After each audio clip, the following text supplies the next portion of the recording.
제 아들이 한 5년 동안 이제 외국에 떨어져서 저하고 대화의 끈을 계속 갖고 싶어가지고 요새는 또 카톡이 좋아가지고 공짜로 전화를 하잖아요. 근데 1시간도 하고 2시간도 이렇게 하는데 좀 책을 읽잖아 하고. 그래서 이 기낭 대화는 한계가 있어요. 또 남자들은 별로 할 얘기도 없어요. 여자들은 뭐 먹냐 막 그러는데, 그래서 너가 이번에는, 그동안은 제가 이제 이런 책 읽자고 했는데 영국에서 공부를 마치고 독일에 5개월 동안 있는 동안에 이번에는 네가 나한테 책을 선정을 해라 했더니 피로사회라고 하는 그 베를린 대학의 한국인으로서는 지금 스페인과 유럽의 철학자로서 굉장히 사람들에게 영향력을 주는 한병철 씨가 지은 피로사회라는 책과, 내가 또 신학을 했다고 정치 신학을 또 어려운 책을 이렇게 선정해가지고 이제 책을 잘라가지고 아이패드에 나도 하나 갖고 보냈어요. 읽으면서 그 책의 주제는 2가지였어요. 지금 우리가 살고 있는 이 시대는 굉장히 필요한 사회, 필요해요, 피곤해요. 그게 왜 그러냐면 성과주의 때문에. 대기업에 들어가면, 또 좋은 직장에 가면 축하는 잠깐이에요. 근데 그때부터 끊임없이 성과를 내야 돼요. 이것 때문에 굉장히 피곤해요. 어느 때는 내가 이거 하러 왔나? 하지만 이미 들어섰어요. 이 성과주의가 우리의 삶을 굉장히 피곤하게, 피로사회가 가고 있다는 거예요. 또 하나는 이제 특별히 지금 젊은 세대들이, 그래도 이 성과주의는 사람하고 부딪히는데 그래도 인격과 어느 때는 내가 내 인격이 이거밖에 안 되는구나. 그래서 자기를 막 또 자기 자신한테 성원도 하고 채근도 하면서 가는데, 문제는 가상 공간에서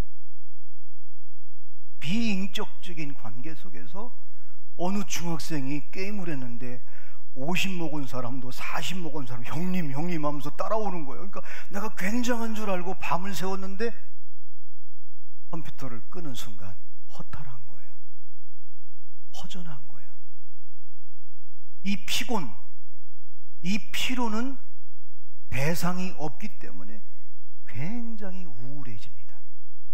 그래서 한마디로 이 시대가 성과주의와 비인격적인 가상공간에서 오락과 게임을 하면서 그 허탈함, 허무, 이거로 오는 우울.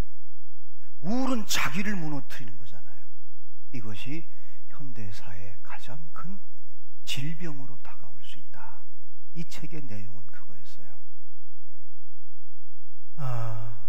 우리 신앙 공동체에서는 또 뭐가 있을까요? 내가 성경을 알아요. 하나님도 알아요. 근데 내 삶에 끊어져 있어. 어느 때는 나와 전혀 상관이 없어. 어느 때는 받아들일 수가 없는 거예요. 그래서 오늘 야고보 선생님은 예수님의 동생이잖아요. 예루살렘의 공동체 전체의 수장이에요. 그래서 12지파 모든 12제자들이 흩어져서 복음을 전하는데 거기에 대표예요. 근데 교회를 돌아보니까 전부 교회마다, 공동체마다 문제점을 안고 있는 거예요. 2가지예요. 하나는 더러운 것들이 있는 거예요. 또 하나는 뭐냐? 모든 악이 있어요. 악이. 근데 이 더러운 것과 악을 갖고 있으면서 이 2가지가 있으니까 말씀을 잘 받아들이지를 못하는 거예요. 그래서 편지를 써서 오늘 24절 말씀에, 그러므로 모든 더러운 것과 넘치는 악을 버리고 온유한 마음으로 말씀을 받으라는 거예요. 그러면 너의 영혼을 구원할 수 있는 그 마음에 심겨진 그 말씀을 온유함으로 받으라는 거예요. 그래서 오늘 설교 제목을 온유와 말씀으로 이렇게 정한 이유는, 여러분이 왜 이 말씀을 못 받아들이는 이유는 두 가지예요. 하나는 이 더러운 것은 여러분 좀 어떻게 보면 쓰레기 같은 거잖아요. 그거를 저는 이렇게 말씀드리고 싶어요. 가정에서 받은 상처 때문에.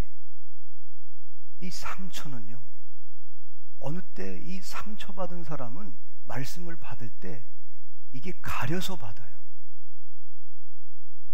또 두 번째, 이 시대의 흐름, 문명과 문화가 악을 치닫고 있어요. 그죠? 악해요. 또 당시에 정치적으로는 로마가 완전히 전 세계를 지배하고 있어요. 또 사상적으로는 헬라가, 그리스의 철학이 끊임없이 이 교회 공동체를, 한마디로 말하면 인문학이 이성으로 사실을 자꾸 말하는 거예요. 근데 여러분, 사실과 진리는 다르거든요. 여러분 지금 어려워요. 사실이에요. 근데 진리는 아니에요. 옛날에 이거보다 더 어려웠어요. 근데 더 어려울 때 진리 대신 예수님, 진리 대신 하나님의 약속을 믿고 대한민국이 이만큼 왔어요. 여러분 지금 이 평창올림픽이 정치적으로 이렇게 잘 돼서 됐을까요? 물론 그런 것도 영향이 있어요. 근데 이 문제를 놓고 정말 금식하며 눈물로 기도하는 사람들의 기도도 있었단 말이에요. 눈에 보이지 않는, 만질 수도 없고 논리적으로 말할 수 없는 그 무엇, 그게 있단 말이에요. 근데 우리는 눈에 보이는 사실을 가지고, 그러니까 헬라 사상은 사실을 자꾸 얘기하는 거예요. 로마는 권력, 힘을 가지고 누르는 거예요. 이 힘의, 권력의 악의 축, 이 악은, 권력은 악을 만들어내거든요. 폭력을 쓰기도 하고. 그래서 이 시대의 삶의 현장에 검은 공간을 만들어 버리는 거예요. 이거를 예수님은 수고하고 무거운 짐진 자들아 다 내게로 오라, 내가 너희를 쉬게 하리라. 그러면서 뭐라면, 나는 마음이 온유하고 겸손하니. 그 온유와 오늘 사도 바울, 야고보 선생이 말하는 온유는 어떤 관계가 있는가? 말씀을 온유함으로 받으라는 거예요. 근데 보세요, 제가 이렇게 보니까 목회를 하고 또 저도 평신도 같이 여러분과 함께 셀 공동체도 예배도 드려보고 여러분과 함께 지내면서 마음에, 가정에서 상처가 있는 사람들은 말씀을 온유함으로 잘 못 받아들여요. 또 이 시대가, 이 문명이 어느 때부터인가 점점 세속화되면서 말씀을 진리라고 생각하지 않고 내게 필요할 때만 그거를, 말씀을 받아들일 수밖에 없는 그런 이 시대의 구조가 우리를 굉장히 힘들게 해요. 자, 이런, 그때나 지금이나 앞으로도 똑같을 거예요. 자, 그러면 이렇게 어떻게 우리가 이 상처와 또 이 시대 속의 이 악, 어둠, 이거를 계속 가지고 있는 한은 사실은 여러분이 하나님의 말씀을 온유한 마음으로, 이 온유라는 말은 성격을 말하는 게 아니에요.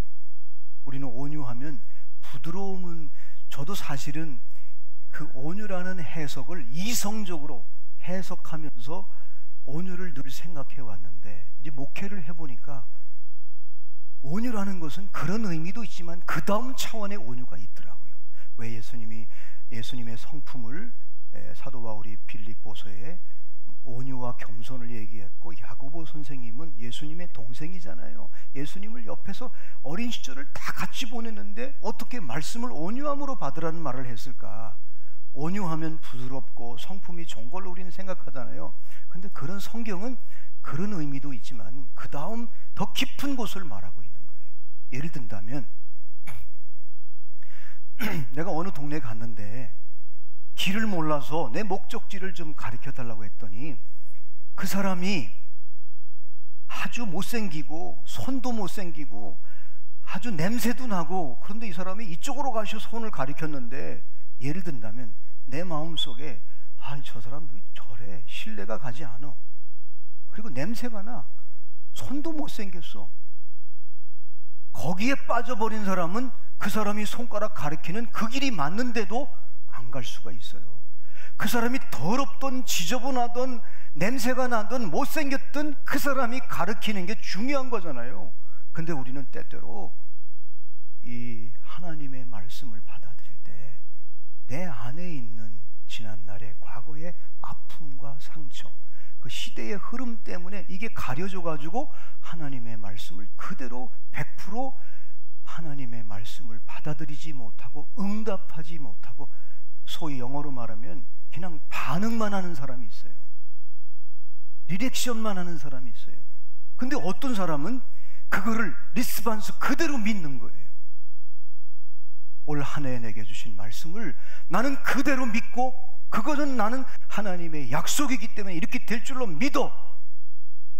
믿는 사람들은 그 말씀이 그의 삶을 끌고 가요. 지난주의 메시지처럼 이건 끊어지지 않는 하나님의 사랑의 끈이에요. 약속의 끈이에요. 능력의 끈인데 이거를 놓칠 때가 있단 말이에요. 야고보 선생이 너무 안타까워서 공동체에 보니까 가정에서 이렇게 어릴 때 상처를 받은 사람, 제가 처음 목회할 때 저희 교구에 저하고 나이가 똑같은 분이 있었어요. 근데 진짜 부자였어요. 유복하게 자랐어요. 근데 너무 온실 속에 자라가지고 사회를 적응 못하는 거예요. 그래가지고 이분이 술을 마시기 시작하면서 노름을 하면서 재산을 다 탕진했어요. 신방을 2번 갔는데 어떻게 얘기하다 보니까, 아이고 목사님은 나하고 갑장이네요. 그분 살아온 배경을 쭉 들어보니까, 만약에 내가 그런 환경이었다면 나는 유학도 하고 공부도 했을 텐데 왜 그렇게 됐을까? 여러분, 가정이라고 하는 건 환경이 좋다고 해서 그 사람이 잘 자라는 거 아니잖아요. 그죠? 어떤 사람들은 어릴 적부터 매도 맞고 엄청나게 고생을 했는데 또 그 사람은 또 그걸 잘 극복하고 어느 날 진짜 성공을 했어요. 그래서 이게 여러분, 마음에 상처가 있으면 해석을 잘못해요. 요셉이 여러분 얼마나 상처 있는 사람이에요. 어머니가 자기 동생 베냐민 나타가 죽었어요. 그 자기는 하나님이 준 계시, 말씀, 꿈을 이렇게 형제들한테 얘기했는데 형들이 미워하면서 나중에는 형들이 팔아버리랄 때, 아마 성경에는 압축 파일이기 때문에 나오지는 않지만 틀림없이 그랬어요. 형님들은 엄마가 있잖아요. 근데 우리 어머니 돌아가셨잖아요. 내 동생 누구 어떻게 길러요? 한 번만 봐달라고. 근데 형제들이 싹 무시해버리고 인신매매 팔아버렸어요. 이 상처는요, 근데 요셉은 여러분 보세요. 그 상처를 늘 하나님의 말씀으로 자기를 반전시켜요. 사실 여러분, 그가 성공했을 때, 요셉의 총리가 됐을 때, 형제들을 만났을 때, 자기 신분을 딱 밝힐 때 형제들은 난리가, 이게 죽었구나. 그런데 보세요, 해석이 다르잖아요. 형님들이 판 게 아닙니다. 형님들은 지금 마음속에 나를 옛날에 그렇게 내가 애걸복걸 했을 때 나를 파는 것 때문에 지금 괴로워하는데, 형님들이 판 게 아니라 뭐라고 그래요? 하나님이 보낸 거라는 거예요. 마음의 상처를 이긴 사람은요, 마음의 상처가 회복된 사람은 모든 사건과 하나님의 뜻과 섭리를 해석을 달리해요. 야고보 선생이 바로 그 말을 하는 거예요. 너희 안에 더러운 것, 사실 의인화시킨 거예요. 마음의 상처, 또 악한 거. 이 시대가 악하잖아요. 권력이 악하고 사상이 사실은 진리와 대치되잖아요. 그래서 늘 검은 공간이 있고 검은 시간이 있고, 여기서 우리 세린교회는 이권을 양육받을 때 사탄과 마귀는 어디에만 역사한다고 했어요? 견고한 진, 습관화된 거, 나쁜 습관. 그래서 상처받은 마음속에 거절감과 분노와 이런 거, 이렇게 거기에 역사하는 마귀, 이게 악의 축이 될 수 있잖아요. 폴 리케르가 말했던 것처럼 내가 이 악을 품고 있다가 죄를 지면 하나님께는 불순종이 되고 사람들에게는 허물이 되고 나에게는 죄책감이 생기는 거잖아요. 자, 그런데 이런 교인들을 보면서 편지를 써서 너희들에게 안에 있는 더러운 거, 너희들의 삶에 악한 거, 그거를 버려야 되는데 우리가 버리기가 참 어렵잖아요. 그런데 오늘 야고보 선생님은 말씀을 온유함으로 말씀을 받으면 너의 심령이, 너의 마음이, 너희들이 그런 힘든 사건과 상황 속에서 구원을 받을 수 있다는 거예요. 자, 그러면 여러분이 궁금한 게 있을 거예요. 목사님, 그러면 온유가 뭐예요? 우리는 온유가 부드럽고 수용을 잘하고 이런 것만 온유라고 생각하는데, 사실은 여러분, 온유는 예를 든다면 민수기 12장 3절 말씀에 보면은 같이 한번 읽을까요? 시작. 이 사람 모세는 온유함이 지면의 모든 사람보다 더하더라. 진짜 모세가 온유합니까?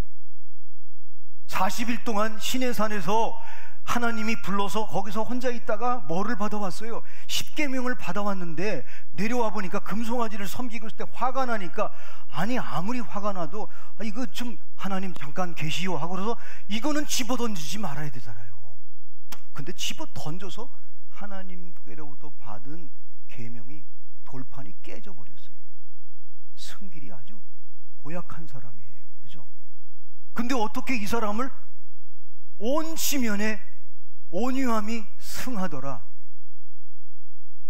그럼 여러분, 온유가 헷갈리잖아요.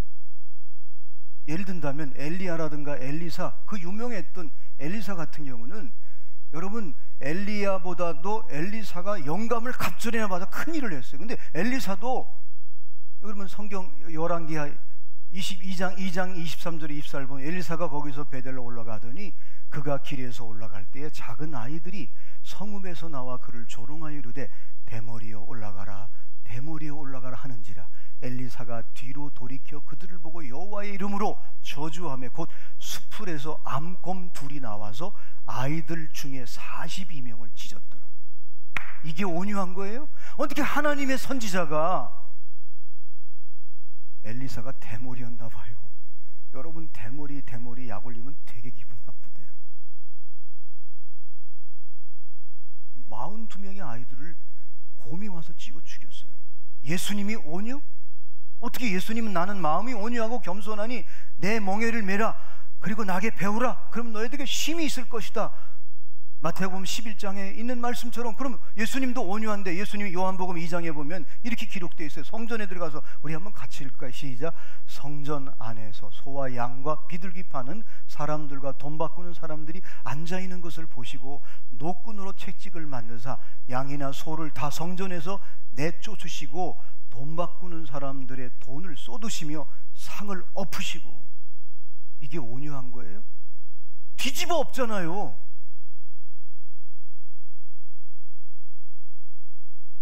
이런 걸 보면은 온유는 부드러운 게 아니에요. 온유가 뭐냐? 온유는 하나님의 말씀을, 하나님의 뜻을 100% 그대로 믿는 거예요. 그거를 성경은 온유라고 얘기하는 거예요. 하나님의 영이 그의 마음속에 쑥 들어오는 거예요. 아까 마음의 가정에서 지난날 상처가 있는 사람은 그 상처를 통해서 말씀을, 어떤 거는 안 받아들이고 어떤 거는 빼고 어떤 거는 유리한 건 받아들이고, 상처가 있는 사람들은 그렇거든요. 또 이 악한 시대에, 아니 목사님은 지금 그런 설교를 하는데 내가 살고 있는 삶의 현장이 어떤지 아세요? 그렇게 얘기하면서 말씀을 이렇게 어느 때는 그냥 넘어가게 하고, 뭔가 이렇게 상처와 악이 이 말씀을 그대로 받아들이지 못하게 하는데, 온유는 뭐냐? 이런 상처, 아픔, 그거 다 제쳐놓고 그대로 말씀이 내 안에, 내 심령에, 내 마음속에 그대로 받아들이고 믿는 거예요. 믿을 때 더러운 것도 빠져나가고 상처도 치유되고 이 시대의 악을 헤쳐나가는 거예요. 마치 살아있는 고기가 물살을 헤치고 올라가듯이. 이게 바로 오늘 야고보 선생님이 말씀하는 내용입니다. 여러분, 저와 여러분의 하나님의 사랑을, 끊어지지 않는 사랑, 그 사랑을 유지하고 그 사랑을 붙잡고 그 사랑을 확인하고 그 사랑을, 그 끊어지지 않는 사랑을 증명하기 위해서 메시지를, 말씀을 주신 거예요. 계시의 말씀, 여러분의 꿈, 환상, 기록된 말씀, 성경, 선포된 말씀, 설교자를 통해서. 그래서 사실은 여러분, 마음이 온유한 사람은 여기서 전도사님이 설교하든 제가 설교하든 누가 설교하든지 그거를 100% 받아들이는 거예요. 그러면 내 지난날의 과거도 마음의 은행에 저축된 게, 좋은 것도 저축됐지만은 안 좋은 것도 저축이 됐단 말이에요. 그래서 이게 여러분 흔적이잖아요. 흔적 이론의 스티그마라고 그래요, 그거를. 근데 이 흔적이 우리의 삶에는 트라우마가 돼서 안 받아들이고 싶고 거절하고 싶고, 이 트라우마가 있잖아요. 그죠? 근데 오늘 말씀은 야고보는 그걸 다 아는 거예요. 그래, 가정에 그 당시 예수님이 데리고 다녔던 무리들을, 제자들을 보니까, 12제자를 보니까 전부 상처가 있는 사람들이야. 아픔이 있는 사람들이야. 소위 말해서 사두개인들은 제사장 그룹이라 잘 먹고 잘 살아요. 바리새인들은 성경을 연구하고 기록하고 필사하면서, 서기관들은 나름대로 정체성을 가지고 있는데, 열심당원들은 독립운동한다고 로마로부터 벗어나야 된다. 그래서 그 열정이 대단해요. 에스네파는 광야에서 금식하면서 경건한 삶을 살고 거룩한 삶을 살면서 자기들의 삶의 의미와 가치를 뭔가 부여하는데, 민중들, 가난하고 상처 많은 민중들, 소위 헬라어로 말해서 오클로스들은 정말 아픔이 있는 거예요. 그러니까 그걸 받아들이기가 어려운 거예요. 그런데 오늘 야고보 선생이 그렇게 약하고 상처 있고 이 시대적인 악이라고 하는 이 악의 검은 공간에 늘 수고의 짐과 무거운 짐을 지고 있는 저들에게 우리 형님이, 예수님이 온유한 마음을 갖고 사셨어. 예수님이 온유라는 뭐예요? 하나님의 말씀을 그대로 받아들이는 거예요. 이게 온유의 절정이 뭐냐? 겟세마네 동산에서 예수님도 인간의 육신을 입고 오셨기 때문에 십자가를 지는 게 힘든 거예요. 그렇게 기도하잖아요. 할 수만 있으면 하나님, 아버지여, 할 수만 있으면 이 잔이 내게서 지나갔으면 좋겠습니다. 그런데 마지막에 온유한 마음, 내 뜻대로 마옵시고 아버지의 뜻대로 하옵소서. 이게 바로 온유인 거예요. 그래서 온유한 사람은 하나님의 뜻과 하나님의 말씀을 그대로 받아들이는 거예요. 여러분, 그 온유한 마음, 그리고 말씀을 받을 때 우리의 영혼을, 우리의 마음을, 그 말씀이 이 시대에서, 그 아픔에서 저와 여러분을 구원해내는 거예요. 그래서 영혼이 온유한 사람, 그 온유의 말씀이 그 영혼 속에, 그 마음 속에 심겨질 때 그는 말씀을 듣습니다. 더 말씀을 깨닫고 더 깊어지고, 그래서 하나님의 약속을 나의 기업으로 알고 하나님의 그 언약을 나의 삶으로 받아들일 때, 그때부터 하나님께서 그를 통해서 구속의 역사를 이루어가게 되는 것을 보게 됩니다. 그래서 저는 그렇게 생각해요. 신앙생활은 두 가지 같아요. 하나는 기술적인 신앙생활을 하는 분들이 있고, 하나는 예술적 신앙을 가진 사람이 있다. 꼭 구분을 한다면, 기술적인 신앙생활을 하는 사람은 그냥 보는 대로, 느낀 대로 막 그냥 상처, 어느 때는 아예 난 필요 없어, 그거 내 소원, 내 뜻, 막 하나님의 뜻과 막 섞여 있는 거예요. 근데 예술적 신앙은 뭐냐? 하나님을 더 깊이 이해하는 거예요. 하나님의 의도가 뭔지, 하나님의 마음이 뭔지, 하나님의 계획이 뭔지, 하나님의 뜻이 뭔지를, 나를 통해서 이루시려고 하는 하나님의 뜻이 뭔지를 깊이 생각하면서 하나님을 경외하고 경건하게 살아가는 거예요. 그냥 보는 대로, 그 보는 대로 사는 게, 되는 대로 사는 것이 아니라, 마치 여러분 그 유명한 그 간디의 흑백 사진 가운데 그 마가렛 버트 하이트가 이런 그 간디의 사진을 찍을 때, 이 사진을 찍을 때, 지금도 이건 유명한 작품이에요. 자기가 물레를 며칠 동안을, 몇 주 동안을 물레를 돌려보는 거예요. 그냥 찍어도 되는데 어느 때 찍어야 될까? 물레를 돌릴 때 간디가 어떤 마음일까? 독립을 생각하고 비폭력, 무저항주의를 생각하는 저의 마음이 어떤 그 모습, 어떤 태도일까? 눈빛은 어떨까? 어디서 찍어야 될까? 이거를 깊이 생각하고 자기가 실제 물레를 돌리다가 그 물레를 돌리면서, 아, 요때 찍으면 진짜 작품이 되겠구나. 그래서 찍은 사진이에요. 이건 세계적인 작품이에요. 그냥 가가지고 퍽 찍은 게 아니에요. 여러분, 하나님의 말씀이 누구에게나 다, 모든 사람에게 주어졌어요. 근데 그 말씀을 내가 온유함으로 받는 거예요. 받고 응답하고 순종하면서 그 말씀의 깊이를 점점 하나님의 마음, 하나님의 뜻은 이거였구나라고. 그래서 여러분, 히브리서 4장 12절 말씀에 하나님의 말씀은 살아있고 능력, 활력이 있어 좌우의 날선 어떤 검보다도 예리하여 혼과 영과 관절과 골수를 찔러 쪼개기까지 하며, 또 우리의 마음과 생각과 우리의 의지, 우리의 뜻을 판단하게 된다는 거예요. 그래서 온유한 마음으로 말씀을 받은 사람은 마치 고기 푸죽간에 그 고기를 파는 분은 소가 딱 들어오면 갈비살은 갈비살대로, 홍두깨살은 홍두깨살로, 이거를 전부 가르듯이 말씀은 온유함으로 받아들이면 하나님의 말씀이 내 심령골수를 쪼개서 내 마음속에 깊이 새겨져서 내 지난날의 상처도, 시대의 아픔, 악의 축이 이동되면서 끊임없이 검은 공간을 만드는 그 흑암의 세계에서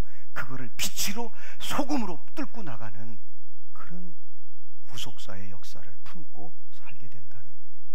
사실 여러분, 하나님의 언약과 말씀이 내 속에서, 말씀은 생명이고, 말씀은 빛이고, 말씀은 능력이고, 말씀은 미래를 여는 창이에요. 그래서 여러분이 연초에 받은 말씀을, 이거는 나에게 주신 하나님의 뜻이요, 제가 고백했잖아요. 제가 여러분과 함께 공동체 생활하면서 8년 동안 제가 매해마다 받은 말씀은 100%, 120% 이루어졌어요. 그리고 올해 와서 제가 깜짝 놀란 게, 내가 이 말씀을 붙잡고 우리 성도들과 함께 가야겠구나. 나에게도 상처가 있고 여러분에게도 상처가 있고 시대적 아픔도 있어요. 그렇지만은 하나님의 말씀을 붙잡고 가는 거예요. 저도 어제 또 저녁에 셀레브에 오랜만에 참석했어요. 은혜를 받았어요. 말씀을 나누다가 어떤 한 분이, 형제가 찬양을 하게 됐어요. 그 찬양을 제가 잘 몰라요. 그래서 집에 가서, 요즘엔 유튜브가 있어가지고 틀으면 또 배우잖아요. 근데 잘 못하지만 후렴만 부를게요. 시선이라는 찬양의 후렴 부분을, 제가 너무 그 후렴 부분이 또 은혜가 되더라. 모든 시선을 주님께 드리고 살아계신 하나님을 느낄 때 내 삶은 주의 역사가 되고, 그때는 잘 안 되네. 하나님은 일하기 시작하네. 나의 시선이 약속의 말씀을 향해 거기에 집중할 때 살아계신 하나님을 내가 느끼게 되고, 내 삶은 그때부터 주의 역사가 그리고 하나님은 내가 시선을 고정시킬 때 하나님은 일하기 시작한다는 거예요. 공교롭게도 YM의 예수전도단의 찬양 사역자인 김명선 간사가 부르는 찬양을 내가 유튜브에서 들었는데, 그분의 히스토리는 젊은 날에 남편이 담도암으로 돌아가셨어요. 어린 아이를 남겨놓고. 내가 주님의 사역을 하는데, 주님의 일을 하는데 어떻게 이 남편을, 그 극히 사랑 많고 그렇게 애절했던 남편을 먼저 하나님이 불러갔어. 그것만 생각하면 마음과 상처가, 아픔이, 말씀이 들어오지를 않는 거예요. 근데 내 시선을 하나님께 고정시킬 때, 특별히 2절의 그 후렴은 전능하신 하나님을 느낄 때, 내가 모든 시선을 주님께 드리고 전능하신 하나님을 느낄 때 내 삶은 주의 역사가 시작되고 하나님은 일하기 시작하네. 사랑하는 여러분, 저도 그렇고 여러분도 그렇고 우리 세린교회의 공동체는 한 사람 한 사람이 온유함으로 말씀을 받을 때, 우리의 마음속에 심겨진 그 온유한 마음으로 말씀을 받을 때 더러운 것도 빠져나가고, 이 시대를 살아가는 저와 여러분이 끊임없이 악이 우리 속에 들어오잖아요. 그냥 나가면 그런 것들을 하나하나 헤쳐나가면서 해체시키고 본래 하나님이 형상으로 지은 우리의 모습을 복원시켜가는 그런 은혜와 역사를 저와 여러분이 만들었으면 참 좋겠어요. 말씀은 그런 능력이 있는 거예요. 말씀은 그렇게 우리를 이끌어 가시는 거예요. 그래서 끊을 수 없는 사랑으로 우리에게 말씀을 주신 거예요. 여러분, 앞으로 5년 동안, 아니 올 한 해, 제가 감사한 거는 우리 선임 부목사님에게 2017년도 여러분이 냈던 기도 제목을 다시 스프링으로 만들어서, 올해 것도 만들어서, 어쨌든 말씀과 기도를 가지고 이렇게 여러분과 함께 계속 함께 갈 때 우리 세린교회는 정말 모든 게 회복되고 치유되고 그런 날이 매일매일 진행되고 열매를 맺고 풍성해질 줄로 믿습니다. 온유한 마음으로 말씀을 받아들이는, 내가 말씀을 받아들이고 갔더니, 지나갔더니 내 시선을 고정시켰더니 하나님이 하나하나 회복시켜가는 그런 이야기, 간증들이 저와 여러분에게 많이 형성되고, 그 형성된 것이 또 다른 영혼에게 흘러가서 그 영혼도 말씀 앞에 서서, 빛 앞에 서서, 생명 앞에 서서 그렇게 복음을 전하며 살아가는 순례자의 삶이 될 수 있기를 주님의 이름으로